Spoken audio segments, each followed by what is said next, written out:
Hello everyone. In this video, I will show you how to invite friends using the PayPal. Start by opening your PayPal app on your phone. Make sure you are already logged into your account. Once the app is open, look at the top left corner of your screen. You will see a small icon with 3 horizontal lines. Tap on this menu icon to open more options.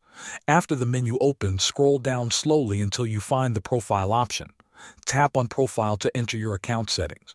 Inside your profile section, look for the option called Invite Friend.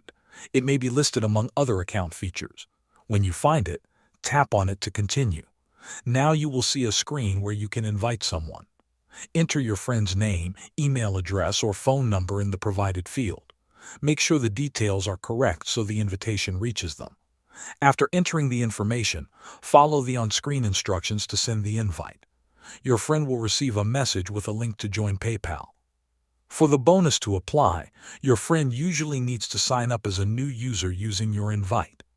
They must link a bank account or a card to their account. Then, they need to spend or send at least $5 within 30 days. Thanks for watching.